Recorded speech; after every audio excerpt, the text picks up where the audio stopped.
नमस्कार, स्वागत है आप सभी का। समीक्षा अधिकारी, सहायक समीक्षा अधिकारी 2023 में चयनित अभ्यर्थियों के इंटरव्यू की श्रृंखला में आज हमारे साथ बैठे हुए हैं राहुल मौर्य जी, जिनका सिलेक्शन समीक्षा अधिकारी के पद पर उत्तर प्रदेश सचिवालय के लिए हुआ है और आप आजमगढ़ के मूलतः रहने वाले हैं। आज हम लोग जानेंगे कि किस तरह से इन्होंने तैयारी की, क्या स्ट्रेटजी रही। बाकी बहुत सारे सवाल हैं जो मैं हमेशा हर इंटरव्यू में पूछता हूं, वो इनसे भी पूछूंगा ही। तो चलिए शुरू करते हैं। सबसे पहले डिकोड एग्ज़ाम की तरफ से और आप सभी की तरफ से राहुल जी को बहुत बहुत शुभकामनाएं इस पद पे चयनित होने के लिए। तो राहुल जी, कैसे खबर मिली थी रिजल्ट की? जो है रिजल्ट कैसे पता चला? रिजल्ट का तो सर शाम से ही हो रहा था कि आएगा हम लोग स्क्रॉल कर रहे थे, देखते रहे थे। हाँ। फिर उसके बाद रात होती गई 11 बज गए। उसके बाद जैसे ही 11:15 के करीब सर जब वो आया रिजल्ट का PDF आया, तुरंत दोस्त का कॉल आया तो मुझे लगा आ गया रिजल्ट। तो फिर मैंने तुरंत रोल नंबर अपना चेक किया सर। तो मिल गया तो तुरंत उसके बाद तो फिर खुशी कॉल वगैरह मनाना। उस समय कहाँ थे आप? जो है उस समय मैं लाइब्रेरी के जस्ट रूम पे आया था। लाइब्रेरी मतलब कहाँ पे? घर पे थे? नहीं, मैं वहाँ रहता हूँ सर, क्या नाम, गांधी विहार मुखर्जी वजीराबाद में। अच्छा, दिल्ली में। हाँ। तो वहाँ था, अपने रूम पे ही जस्ट आया था क्योंकि वहाँ पे लाइब्रेरी में थोड़ा हम लोगों को ज़्यादा हो रहा था नर्वसनेस। तो रूम पे आया था तो आ गया रिजल्ट। तो फिर भाग के हम लोग लाइब्रेरी गए, वहाँ सेलिब्रेशन हुआ सब लोग का। फिर आपने सबसे पहला फ़ोन किसको किया? पहला फ़ोन तो सर तुरंत घर पे बताना रहता है। हाँ। तो घर पे उसे रात में गांव वगैरह में, जैसे मेरा घर, हाँ, सब लोग सो ही जाते हैं। हाँ। तभी मैंने भैया को कॉल करके बोल दिया कि भैया हो गया है, कि बताना सुबह को क्योंकि पापा वो सो रहे हैं। लेकिन वो करता है। तो उन्होंने तुरंत फ़ोन किया, सब लोग घरों पे सब जग गए होंगे। हाँ, पिता जी तो लोग बहुत भावुक हो गए। हाँ। पिताजी मेरे काफ़ी होने लगे। फिर सब परिवार को पता चला, दीदी जो जीजा, मेरी बड़ी दीदी, सब लोगों को पता चला। फिर खुशियाँ। परिवार में कौन कौन लोग हैं आपके? जो है परिवार में तो सर हम लोग तो काफ़ी बड़ा परिवार है, मतलब 5 भाई 2 बहन हैं हम लोग। अच्छा। तो जनरली सब लोग का हो गया था, कुछ ना कुछ लोग अपने क्षेत्र में कर ही रहे हैं। बाकी बड़ी दीदी मेरी टीचर शिक्षक हैं, उसके साथ लोग बड़ा एक तरह से वो गाइडेंस का रोल होता है ना। बड़ी दीदी और मेरे छोटे दीदी जीजा लोग समीक्षा अधिकारी हैं, तो उन लोगों का गाइडेंस। फिर आप लोग का डिकोड एग्जाम तो अलग ही लेवल पर। क्या तैयारी करवाया सर। मैं तो मतलब तारीफ नहीं सर की कोचिंग आपके इसलिए कर रहा हूँ। रियलिटी में सर इतना कोई लिखवाता है कौन? और हम लोग लिखे भी, बड़ा मजा आ गया सर। 7 महीना लगातार अभ्यास हुआ, रोज लिखा गया जो है, और उसी का नतीजा है जो है कि लेखन बहुत मजबूत रहा सभी का। जो है सर जो वहाँ मैं लिख रहा था, मैं बता रहा हूँ, तो मुझे लग ही नहीं रहा था कि मुझे लगा था कि आपका शाम को जो आता है उसी को बैठ कर लिख रहा हूँ, टाइम में पूरा चीज़ें सही। मुझे लगा हाँ वही एक पर्पज होता है कि मतलब इतना लेखन का अभ्यास कर लीजिए कि एग्ज़ाम वाली फीलिंग ही खत्म हो जाए कि एग्ज़ाम हम दे रहे हैं। वो रूटीन में आ जाए, है ना। चलिए, तो परिवार में अब तो सब लोग खुश होंगे, है ना? हाँ सर, खुश हैं, चीज़ें हैं, मतलब खुशियाँ हैं। आपकी दीदी जीजा यहाँ पर सचिवालय में ही हैं, समीक्षा अधिकारी हैं। दीदी जी हैं, बड़ी दीदी मेरी 2017 में उनका सिलेक्शन हुआ था। हाँ सर, 2017 में 20 में जो रिजल्ट आया था उसमें सेलेक्ट हुए थे। अच्छा। बाकी उनका गाइडेंस और सब मेरी जो बड़ी दीदी हैं सर, वो तो मतलब हर रोज डेली बात होना, चीज़ों के कैसे करना, निबंध में कैसे करोगे, चीज़ों करोगे, बड़ा बताते थे। और दीदी जीजा जो लोग समझ हैं, उनका गाइडेंस तो अलग ही था चीज़ों का, क्या करके हम हुए हैं वो बता रहे थे। बाकी तो परिवार में तो मतलब आपको बहुत सपोर्ट मिला।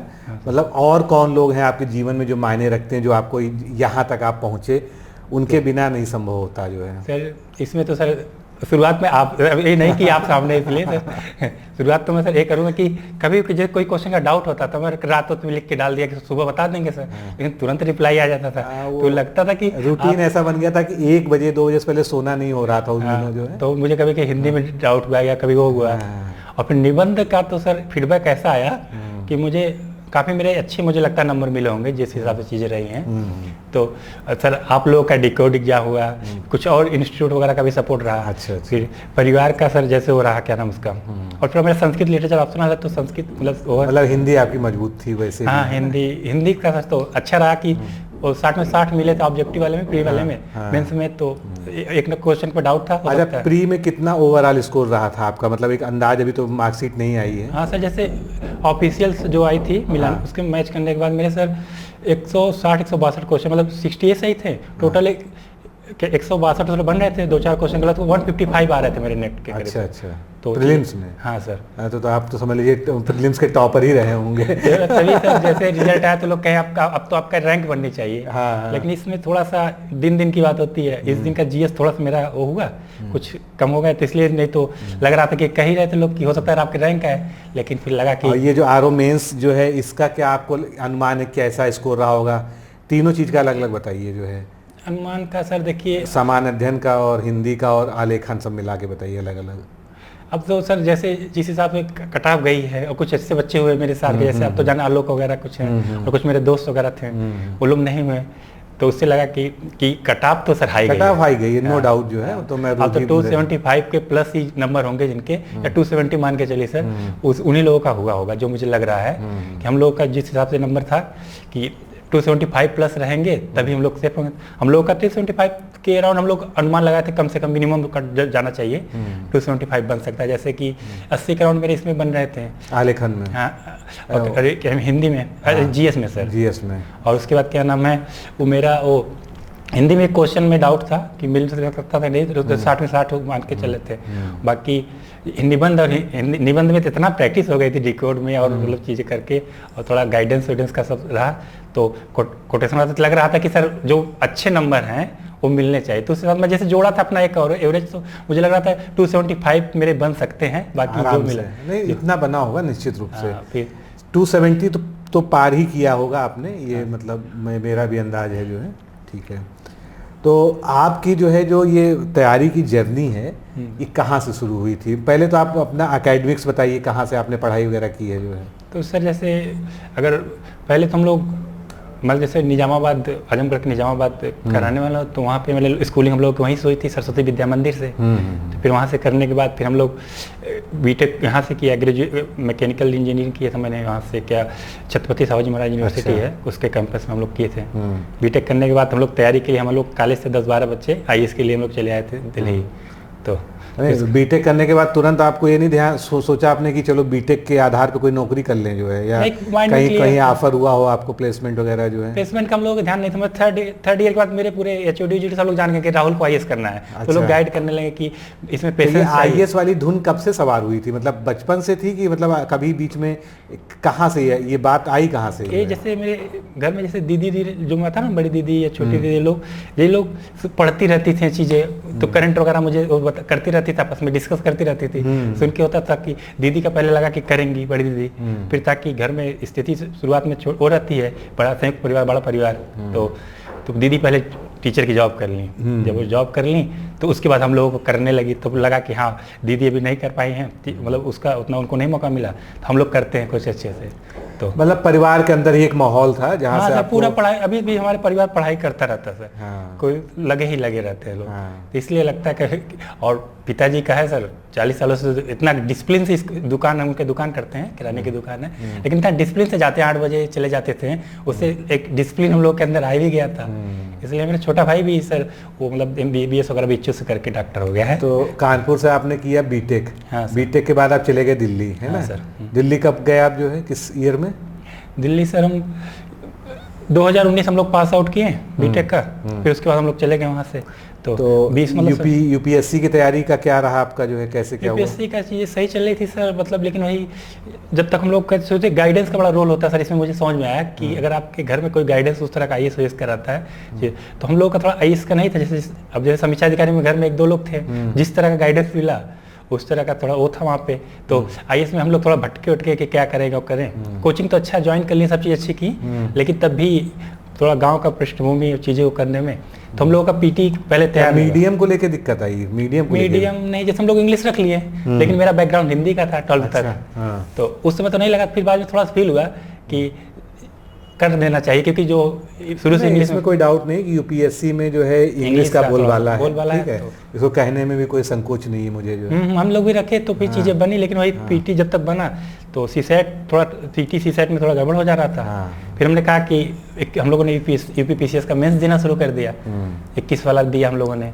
तो फिर से जब 21 का दिया तो फिर लगा कि अब स्टेट वाले में पहले एक नौकरी ले लिया जाए, फिर लौट के आते हैं, तो मैंने अटेम्प्ट रोक के अच्छा, एक मिनट पहले आप यूपीएससी के बारे में बताइए, कितने अटेम्प्ट आपने दिए जो सर? मैंने 4 दे लिए। 4 मेंस तक पहुंचे? नहीं सर, वो जब मेंस का जब पीटी बहुत अच्छा बना उस साल मेरे 23 वाले में सीसा टूट गया। अच्छा ठीक है, चलिए। अब इसके बाद आपने स्टेट पीसीएस भी शुरू कर दिया? हाँ, 21 वाले में हो गया। कितने तो स्टेट पीसीएस में जो है आपने अभी तक क्या क्या किया, कितने मेंस दिए हैं, क्या आपका रहा है? स्टेट पीसीएस में सर जैसे मुझे लगता था कि यूपीएससी ही देना है, तो मैं फोकस ही नहीं देता था। तो 21 वाले में हमारी लाइब्रेरी में लखनऊ आ गया था कोरोना की वजह से, तो यहाँ लाइब्रेरी में हम लोग किए, तो पता चला कि लाइब्रेरी में किसी का नहीं हुआ, मेरा हो गया। और मैं केवल यूपीएससी का पढ़ा था, लेकिन मेरी दीदी लोग दे रही थी स्टेट का, तो उन्होंने कुछ चीज़ें भेज दी वैसे कि क्या नाम है कि ये पढ़ लो, करंट का ये पढ़ लो, ये पढ़ लो।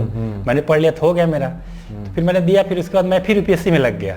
फिर मैं 23 में मुझे सर रियलाइज हुआ जब मेरा नहीं हुआ, तो फिर मैंने उसके बाद 24 का मेंस दिया, फिर आरओ में लगा। मैं मेंस स्टेट का भी 2 ही बार दिया सर, फोकस करके। अच्छा, 24 का और 21 का? हाँ सर। अच्छा। उसके बाद 24 वाले में कुछ कमियां रही हैं, तो इंटरव्यू कॉल नहीं आ पाई, लेकिन बाकी अभी आरओ का जब आ गया तो फिर लगा कि अब पहले एक जॉब ले लो, फिर उसके बाद आगे चीज़ें करो। तो मतलब अभी आगे तैयारी करनी है, पीसीएस का करनी है ना? हाँ सर, पीसीएस का भी, यूपीएससी का भी अटेम्प्ट बचा है। बाकी देखिए चीज़ें परिस्थितियाँ उस हिसाब से रहेंगी। नहीं, मेरी भी सलाह है कि आपको जरूर करना चाहिए, क्योंकि अपॉर्चुनिटीज़ हैं। अभी आप जो है उस धारा में जुड़े हुए हैं, तो अभी अगर भटकाव नहीं करेंगे तो अभी आप जो है आगे, दिसंबर में एग्ज़ाम है अभी, तो कौन सी कोई दिक्कत नहीं है, चीज़ें रहेंगी। हाँ, अभी आपकी ज्वाइनिंग वाइनिंग भी हो जाएगी, स्थिरता भी आ जाएगी। 2-4 घंटा भी डेली पढ़ लेंगे तब भी जो है आप मतलब कंपटीशन में बने रहेंगे, ये अच्छी बात है जो है। तो आपने जो है यूपीएससी, फिर यूपी पीसीएस, उसके बाद जो है अब आप जो है समीक्षा अधिकारी तक पहुँचे, ठीक है। काफ़ी जो है लंबी चौड़ी आपकी जो है लिस्ट है परीक्षाओं की। थोड़ा सा आप बात करते हैं प्रीलिम्स की, है ना? जैसे इसमें हम दोनों चीज़ों को पूछ रहे हैं, जैसे कि आपसे आरओ प्रीलिम्स है और यूपी पीसीएस का, क्योंकि दोनों का जो है सामान्य अध्ययन तो एक ही जैसा है। सामान्य अध्ययन की तैयारी के लिए क्या मतलब आपने किया, कौन सी किताबें पढ़ी और क्या विशेष आपने किया सामान्य अध्ययन के लिए? विशेष का सर, तो सबसे बड़ी चीज़ तो है इसमें, अगर मतलब जिसको श्योर शॉर्ट सिलेक्शन चाहिए, वो जो भी चीज़ पढ़े एकदम रिवीजन बार बार करे। मुझे जो दिखा सर, जैसे पीवाईक्यू के साथ, पीवाईक्यू तो करेगी रिवीजन का, जैसे मतलब घटना चक्र सबसे मतलब इसमें काफ़ी बड़ा रोल प्ले करती है। अगर मान लीजिए का सब्जेक्ट का आप नहीं कर रहे, लेकिन कम से कम ज्योग्राफी, हिस्ट्री और क्या नाम है पॉलिटी का भी कर लीजिए, और क्या नाम है ऐसे सब्जेक्ट का कर सकते, साइंस का कर लीजिए। ऐसे सब्जेक्ट का आपको एकदम सर रटे रहने चाहिए। मतलब रटे क्या करें, मतलब एकदम उसका क्वेश्चन गलत ना हो। जैसे आरओ का ही बता रहा हूँ सर एग्जाम्पल। अब हम लोग पीसीएस मेंस देखे खाली में 22 दिन बता था, तब उसमें केवल बस जो मैंने देखा, पेपर उठाया पीवाईक्यू देखा मैंने कि ज्योग्राफिक क्वेश्चन ज़्यादा है, साइंस के ये क्वेश्चन अगर मैंने बचा लिए तो मेरे सेफ साइड हो जाएंगे जीएस में। मैंने उसी पे केवल 22 दिन फोकस किया। हिस्ट्री में थोड़ा सा था कि अगर आएगा तो कर ही लूँगा, अगर क्योंकि हिस्ट्री में लोग बहुत पढ़ते, कभी उठाते थे पहले हिस्ट्री से ही शुरू करते थे। थोड़ा देखते भी मैंने कि कोई लड़का पर शुरू करता है पहले हिस्ट्री ही उठाता है, तो मैंने कहा कि जो ज़्यादा है और जो ईजी है, तो मैंने साइंस और ज्योग्राफिक क्वेश्चन कहा कि इसको गलत नहीं करना है। हिस्ट्री थोड़ा आरओ वाले में इस बार इजी आ गई थी सर, तो सब लोगों ने मारा, तो हम लोगों ने काफ़ी अच्छे नंबर चले गए इसलिए, तो चीज़ें लगी।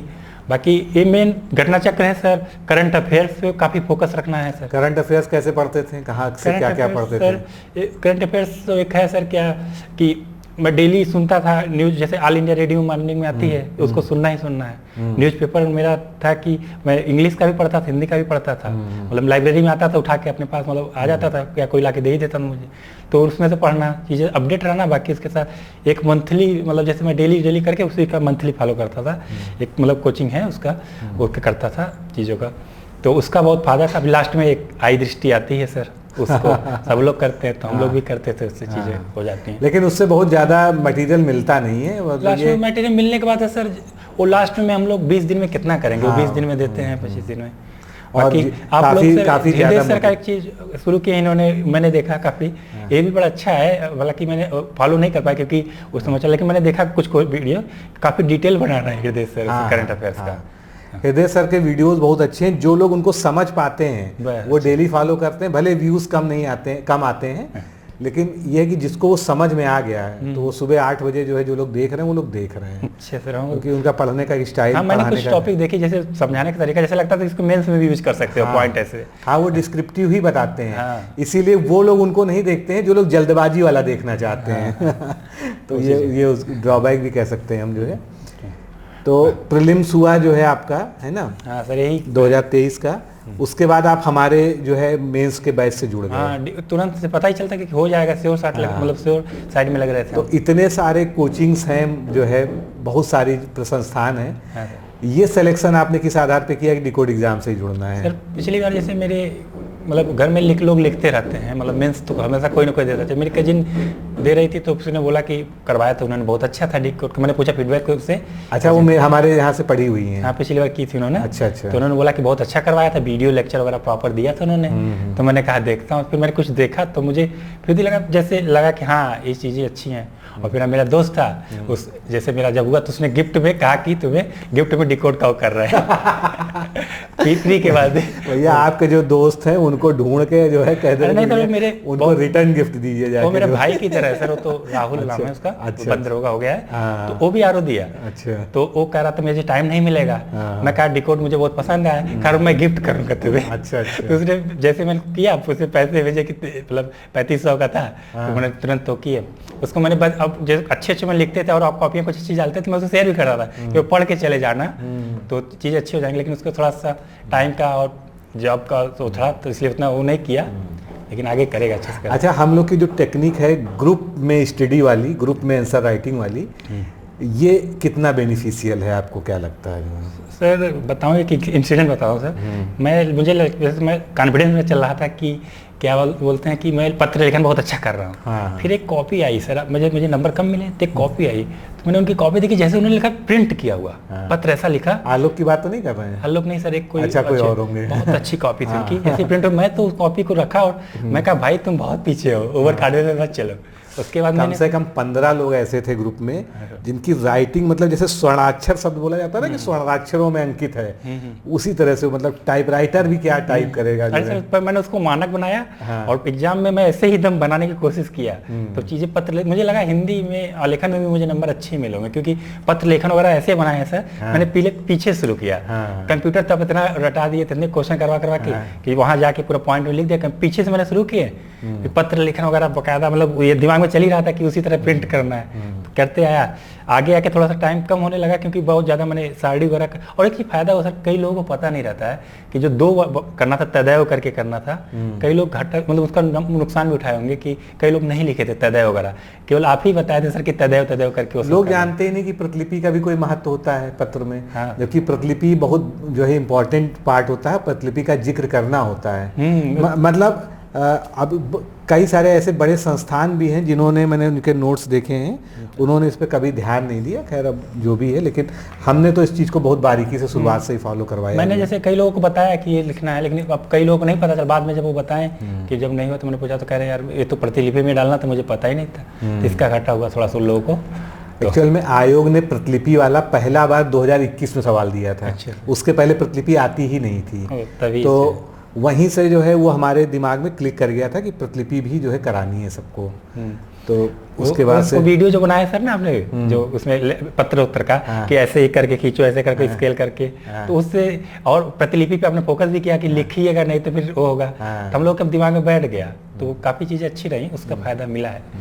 बाकी पत्र का होगा, निबंध का तो सर चीजें रही। निबंध में जितना कराया गया सब लगभग जो है उसी में से आया। ऐसे ही सर फर्स्ट से मुझे लग रहा था सर, जो आपने दिया नहीं था कि इससे कर लीजिए। हाँ। और जो करवाए हुए थे उसी से जो किया था लास्ट में। उसी में से चीजें डायरेक्ट इनडायरेक्टली जुड़े ही थे, तो आसानी हुई चीजें। और सबसे बढ़िया जब फीडबैक अच्छा मिलता है कॉपी चेकिंग का, मतलब ये नहीं तारीफ बहुत ज़्यादा है। फीडबैक अच्छा था, मतलब जैसे कि नहीं होता है कि फीडबैक कोई दे दिया काम चलाऊं। हाँ, कॉन्फिडेंस उससे बढ़ जाता है। और हाँ सर, एक होता है कि कोई फीडबैक सर ऐसा दे कि सुधार करने वाला। सुधार वाला। जैसे मैंने एक भैया को देखा है, मेरे सामने रहते थे, उनका थोड़ा सा संत विजय भैया है, तो उन्होंने क्या नाम, तो मैंने बोला कह फीडबैक ऐसे ही मिलना चाहिए कि तुम्हें तुम्हारी कमियां बताए, ये नहीं कि अच्छा सराहनीय प्रयास ऐसा, मतलब कहीं इससे क्या फायदा है। तो जैसे उन्होंने लिखा था कि आप घुमा रहे हैं आंसर में, मुझे पूछा, फिर मैंने दीदी से पूछा कि दीदी मैं घुमा रहा हूँ क्या, कहीं तब क्या जो पूछ रहा है उस पर फोकस करो। हाँ, टू द पॉइंट नहीं लिखा होगा तो ये लिखा तो गया होगा। उसके बाद मैंने बड़ा ध्यान दिया कि जो पूछ रहा है उसी पर रखता हूँ। लास्ट तक मैंने एग्जाम में भी, जैसे कई लोग भारतीय संस्कृति की प्रासंगिकता पूछा था। हाँ। तो कई लोगों ने भारतीय संस्कृति पर फोकस कर दिया। फिर मैंने कहा प्रासंगिकता का क्या, तो फिर मैंने प्रासंगिकता में हर सेक्टर में बांट दिया, सामाजिक क्षेत्र में उसकी प्रासंगिकता क्या है, राजनीतिक इस क्षेत्र में, सब क्षेत्र में, हमारी नैतिक शिक्षा वगैरह जो है पूरा बता के पूरा बाकायदा। तो बड़ा अच्छा लगा चीज़ों का कि हाँ फायदा होता है ना कोचिंग का। इसलिए जब सर आपने कहा तो मुझे लगा कि अभी हो जाए प्रॉपर जॉइनिंग हो जाए, फिर कुछ हो सर मिलने जाऊँ, फिर लेकिन कहा कि सर आपका कॉल आ गया तो जाना ही जाना है।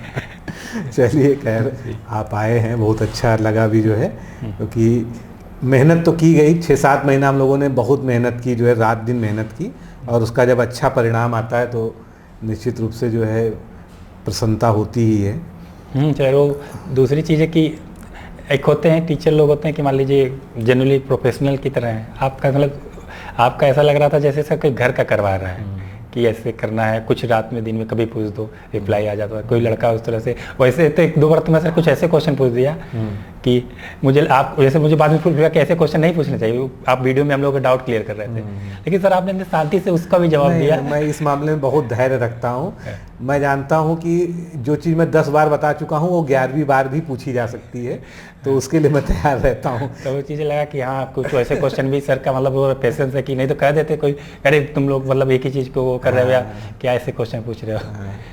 अब जैसे ग्रुप में आपने देखा होगा, आप तो लंबे समय से थे, कि लिखित प्रारूप और जो है प्रारूप क्या होता है ना। हाँ, इस पे पहले दिन से डिस्कशन शुरू हुआ था, और हमको ध्यान है एग्ज़ाम होने के 2 दिन पहले भी किसी ने पूछा था, तो मतलब एक होता है अंदर जो है, मैं भी विचलित हो गया था कि कम से कम नहीं तो 100 बार तो मैंने जवाब दिया है, लेकिन फिर भी मैंने अपने आप को शांत करके 101वीं बार भी उस दिन जवाब दिया ही था कि चलो लोग एग्ज़ाम में जा रहे हैं, तो इसीलिए अभी तक नहीं क्लियर हुआ तो आज ही क्लियर हो जाए कम से कम लास्ट में जो है।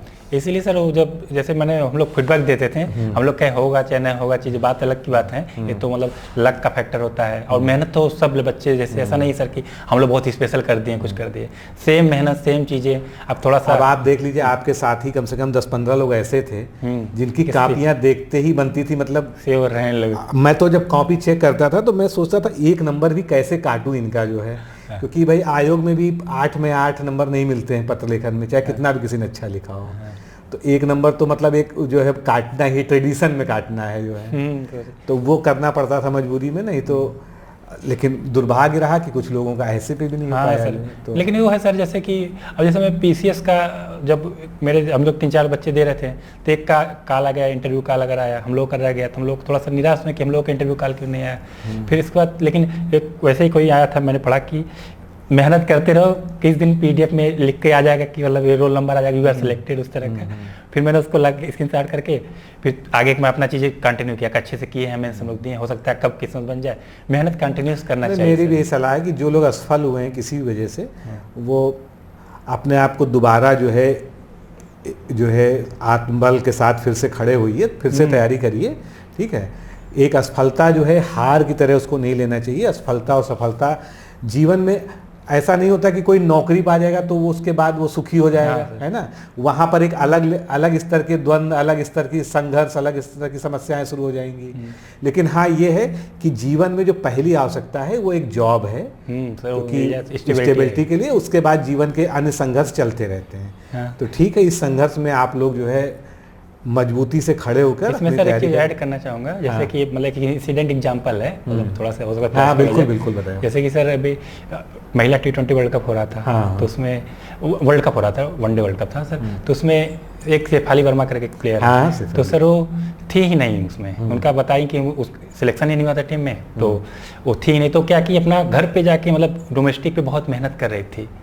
तो कह रही थी हार्डवर्क, मेहनत हमेशा आपको वो करता है, हार्डवर्क पेज आप बोलते हैं जैसे करके सर, तो वो बड़ा करता। तो उन्होंने देखिए लास्ट में वाइल्ड कार्ड एंट्री हुई और मैच विनर बनी लास्ट में। तो एक दिन का इंटरव्यू हुआ तो मुझे लगा कि मेहनत हमेशा आपको अच्छा ही दे के जाती है, हो सकता है थोड़ा सा लेट दे, बिल्कुल कंटिन्यूस अगर जो मेहनत करा, इसका समय कब आएगा वो भले अलग से पता चलेगा, बाद में पता चलेगा, लेकिन समय सबका आता है जो लोग धैर्य से लगे रहे। मैं सर सुना उसका तुरंत मैंने अपने लाइब्रेरी मतलब रूम में बाहर ही लिख के लिखा, मेहनत तो देगी फल, करते रहो।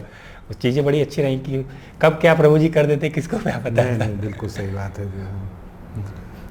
तो अब जैसे आप भी जो है लंबे समय से तैयारी कर रहे हैं, कई बार आपको भी असफलता निराशा हुई, तो किस तरह से आपने अपने आप को मोटिवेट रखा और आगे के लिए प्रेरित किया, कैसे जो है जीवन में प्रोसेस? दूसरा चीज़ सर, पहली सर ईमानदारी, जैसे अगर आप काम ईमानदारी से कर रहे हैं फिर आपके अंदर वो रहेगा कि मैंने पूरा दिया था, चीज़ें नहीं हुई, कुछ गड़बड़ रही होंगी। एक चीज़ मुझे लगा कि अगर आप डेडिकेशन ईमानदारी से कर रहे हैं, जैसे मैं लाइब्रेरी में रहता तो वो लाइब्रेरी में बच्चे कुछ अच्छे तो वैसे कहना नहीं चाहिए, जैसे कुछ कहते थे कि भैया का नहीं होगा तो किसका होगा, कि कुछ चीज़ें लगे हैं जिस तरह से, तो वो चीज़ें रहती थी। तो इसलिए थोड़ा एक होता है अगर आप खुद से ईमानदार हैं, और दूसरा चीज़ फैमिली का सपोर्ट कितना है सर।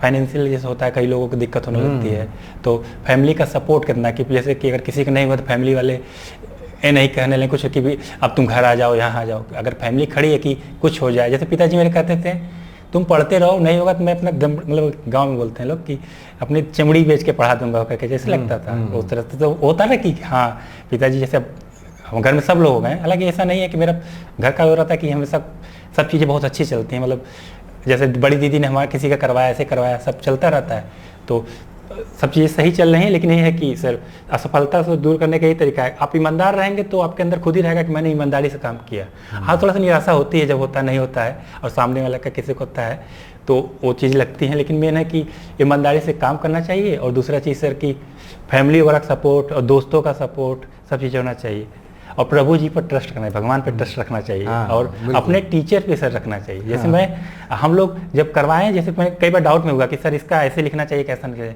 सर आपने बोला कि जो हम करवा रहे हैं आयोग में लिख कर आइए, अगर नंबर नहीं मिलेगा तो बताइएगा। नहीं, मैंने तो मतलब अब जैसे मुझे इससे ये लगता है कि मैं अभिमानी व्यक्ति हूँ या अहंकारी हूँ। मैंने 2-3 बार जो है जब थोड़ा सा ऐसे लिख दिया ग्रुप में कि जो मैं बता रहा हूँ वो अंतिम सत्य है, हालांकि अंतिम सत्य कुछ नहीं होता है, लेकिन मुझे आप लोगों का कॉन्फिडेंस बढ़ाने के लिए कि आप लोग सही चीज पढ़ रहे हैं, तो मैंने 3-4 बार ग्रुप में ऐसा लिखा कि जो मैंने बोल दिया है वो अंतिम सत्य है, आप लोग इसको फॉलो करिए। हाँ, जैसे अर्ध सरकारी में वो लगाया जाए कि ना लगाया जाए, विषय लिखा जाए कि ना लिखा जाए, उस पर बड़ा डाउट था। फिर आपने बोला कि जब आयोग ये कह रहे थे पीपीटी में एक बार क्वेश्चन आता है किस पत्र में वो विषय नहीं लिखा जाता है, तो फिर मैंने कहा तब तो सर ने क्लियर कर दिया तो मैं नहीं लगाऊंगा। NIOS की किताब में भी दिया हुआ है सब। वो ऐसे सर मतलब यश कुमार सर का एक नहीं था, वो तो उनको हम लोग शुरू से उन्हीं फॉलो करते थे, उनके में था तो हम लोग के दिमाग में बैठ ही गया था। तो बात चीज़ें एक्चुअल में देखिए, मैं कभी बहुत विद्वान बनने की कोशिश नहीं करता हूँ, लेकिन ये है कि मुझे जो आता है वो आता है, फिर उसमें मुझे कोई डाउट नहीं है। जो नहीं आता वो नहीं आता है। तो पत्र लेखन हो चाहे आलेखन हो, ये जो मेरा फील्ड है इसमें मुझे जो आता है वो बिल्कुल आता है। फिर उसमें मुझे कहीं किसी से, अरे सर वो दिखा भी है, कहीं भी किसी के सामने खड़ा कर दीजिए, मैं उसके सामने जो है पूरा हर तरह से लॉजिकल तरीके से उसको मैं गलत साबित कर दूंगा। अरे हिंदी में हम लोगों ने 2-3 क्वेश्चन पूछे थे सर कि सर इसका ऐसे क्यों नहीं हुआ, तो आपने पूरा एक्सप्लेनेशन दिया, इसका इसलिए नहीं होगा, इसका इसलिए नहीं होगा। तब लगा कि हाँ अब क्या डाउट रह गया।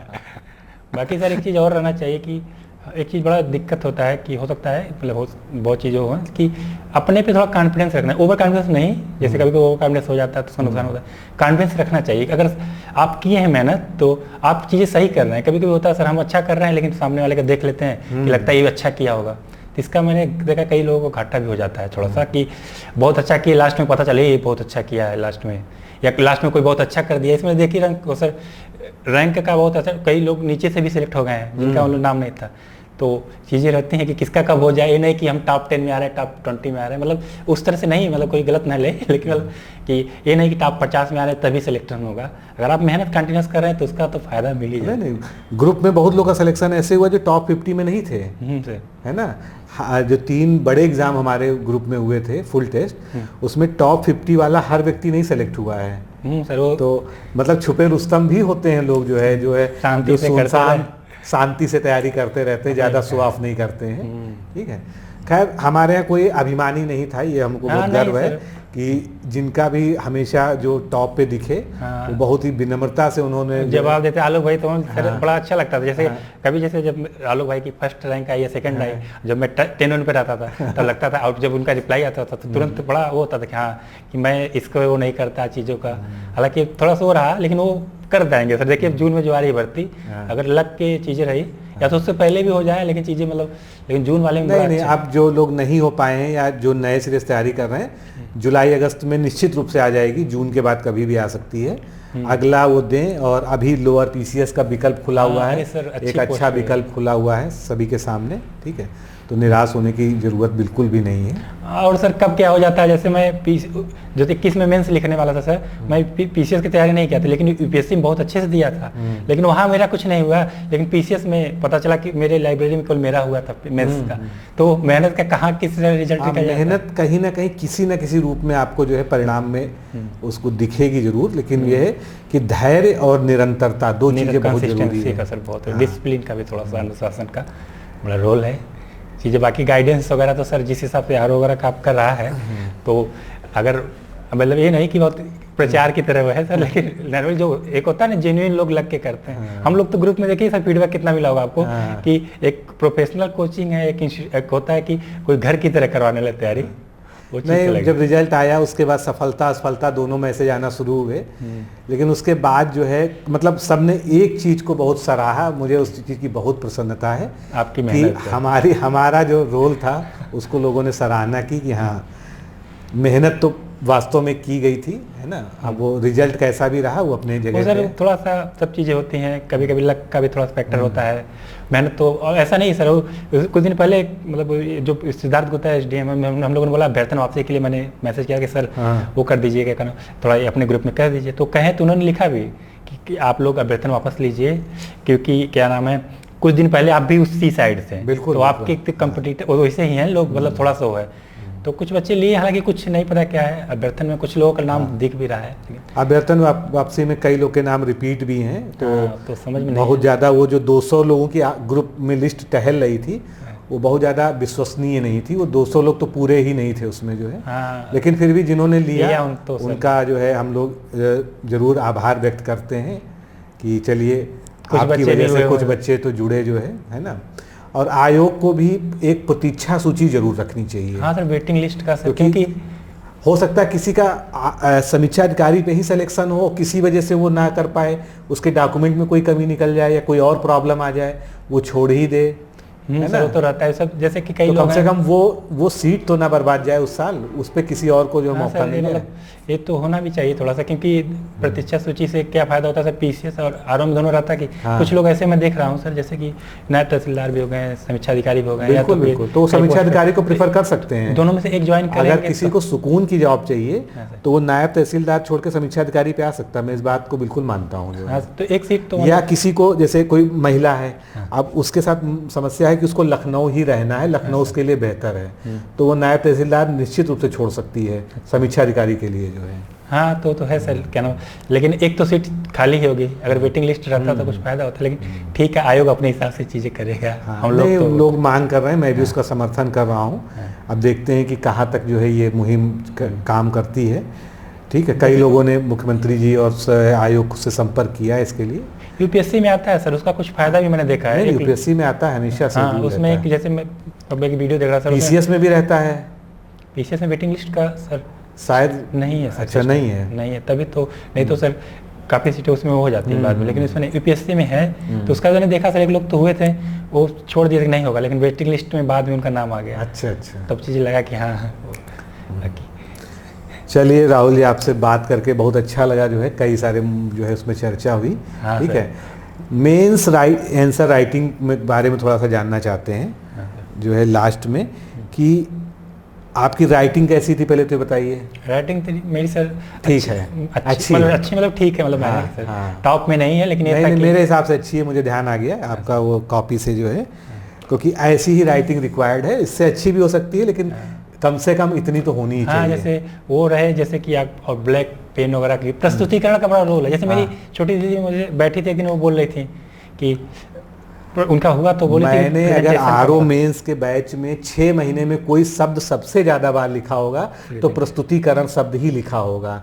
मतलब टाइप करने में भी दिक्कत होती है उसको हिंदी में, लेकिन मैंने सबसे ज्यादा, क्योंकि मेरा हमेशा पे इसी पे फोकस रहता है कि आपका जितना शानदार प्रेजेंटेशन होगा, जैसे वही बात होती है कि आपने कितना भी स्वादिष्ट खाना बनाया हो, अगर वो देखने में भी आकर्षक बन जाए तो उसकी बात अलग होती है ना। अगर खाना थोड़ा सा कम भी है स्वादिष्ट बना हो, लेकिन देखने में देखने में तो अच्छे ही। हाँ, तो इसीलिए प्रेजेंटेशन आंसर राइटिंग में मुख्य परीक्षा में प्रेजेंटेशन का बहुत बड़ा महत्व है, चाहे पीसीएस हो चाहे आरओ। उसके बाद कंटेंट जो है सेकेंडरी हो जाता है। आपने अंदर क्या लिखा है एग्जामिनर उसमें बहुत ज़्यादा लाइन टू लाइन नहीं पढ़ता है। अगर आपने साफ सुथरा बहुत व्यवस्थित अलाइनमेंट के साथ लिखा है तो निश्चित रूप से उसका जो है एग्जामिनर पर बहुत पॉजिटिव इंप्रेशन पड़ता है। सर हमारे 4 जो हम लोग पीसीएस में लिखे थे, जो भैया हुए हैं उनका प्रेजेंटेशन ही ऐसा था सर, हम लोग लिखते थे और टाइम में लिखना चाहिए, एक चीज टाइम विद इन टाइम लिखना। जैसे हम लोग वहाँ पे थोड़ा सा एक्स्ट्रा टाइम ले लेते थे, जैसे आरओ में तो प्रॉपर टाइम, पर्याप्त टाइम और प्रैक्टिस करा दिए थे तो टाइम का इशू नहीं था। तो उधर हम लोगों ने देखा कि टाइम हम लोग अगर एक्स्ट्रा ले रहे हैं तो वहाँ क्वालिटी गिर जाती है मेंस में जाके, और वो था 3 घंटे लेते थे तो उनका प्रेजेंटेशन जहाँ यहाँ था वहीं जाके सेम हुआ। हम लोग थोड़ा सा एक्स्ट्रा लेते थे, वहाँ जाके हम लोग थोड़ी क्वालिटी गिरी है। ये चीज़ में फेस टाइम मैनेजमेंट, प्रेजेंटेशन 3 घंटे में जो प्रेजेंट कर ले रहे हैं उसी को बना के रखना चाहिए वहाँ तक।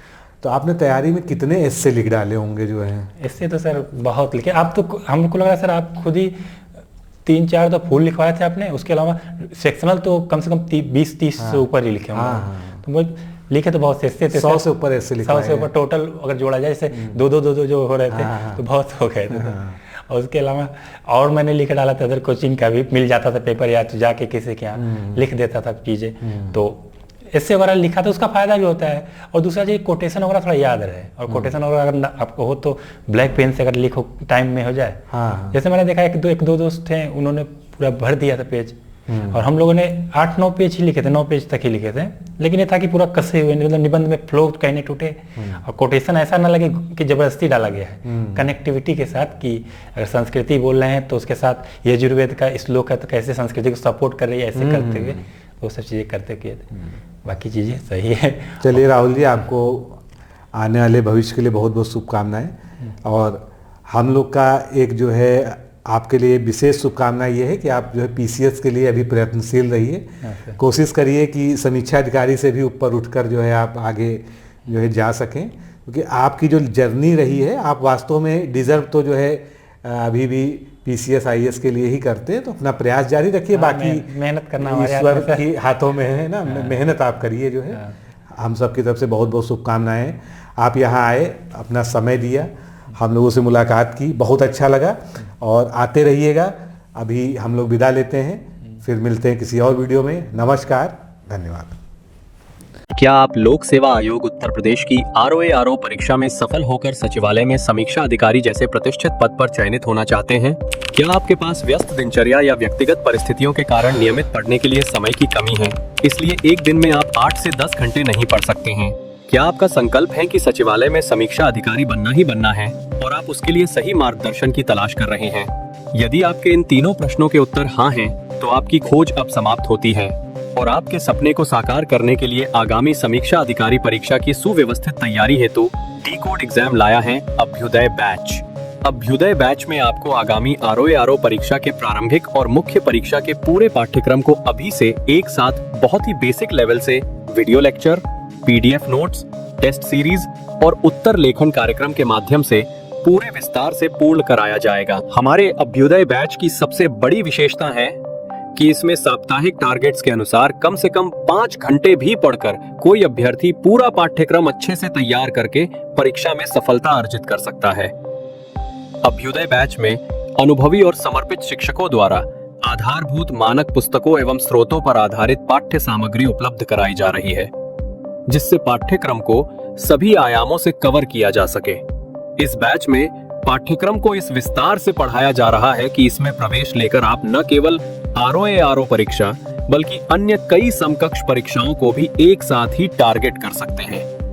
यानी इस परीक्षा के पाठ्यक्रम में सम्मिलित सामान्य अध्ययन, सामान्य ज्ञान, सामान्य हिंदी व्याकरण, रीजनिंग, मैथ, हिंदी आलेखन, निबंध आदि के विस्तृत अध्ययन से आप पूर्ण आत्मविश्वास से किसी भी परीक्षा में सफलता प्राप्त कर सकते हैं। उत्तर प्रदेश की पीसीएस प्रारंभिक परीक्षा में भी इस बैच को पढ़कर सफलता प्राप्त की जा सकती है। इस बैच में निर्धारित लक्ष्य के अनुसार एक सप्ताह में मात्र 18 से 20 वीडियो लेक्चर देखने होते हैं, जो आप प्रतिदिन 4 से 5 घंटे का समय निकालकर आसानी से पढ़कर तैयार कर सकते हैं। ये बैच ऑनलाइन जरूर है, परंतु इस बैच में छात्रों और शिक्षकों के बीच सीधे संवाद के लिए प्रक्रिया निर्धारित है, जिससे अभ्यर्थी अपनी शंकाओं का व्यक्तिगत समाधान प्राप्त कर सकते हैं। आपके संकल्प को सिद्धि तक पहुंचाना ही अभ्युदय बैच की आधारभूत संकल्पना है। हमारा ये आत्मविश्वास संस्थान के 5 वर्षों की कठिन साधना की परिणति है।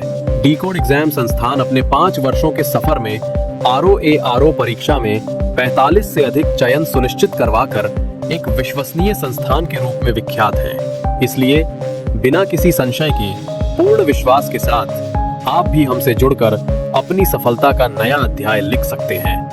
इस बैच से जुड़ने के लिए हमारे संस्थान के नंबर 8604409201 अथवा 9506742546 पर व्हाट्सएप या कॉल करके बैच की पूरी जानकारी प्राप्त की जा सकती है। अभी 500 शुरुआती छात्रों को विशेष छूट भी प्रदान की जा रही है, इसलिए इस अवसर का लाभ उठाने के लिए अतिशीघ्र प्रवेश लेकर अभ्युदय बैच से जुड़े। प्रवेश के लिए अभी संपर्क करें और शुल्क में छूट प्राप्त करें।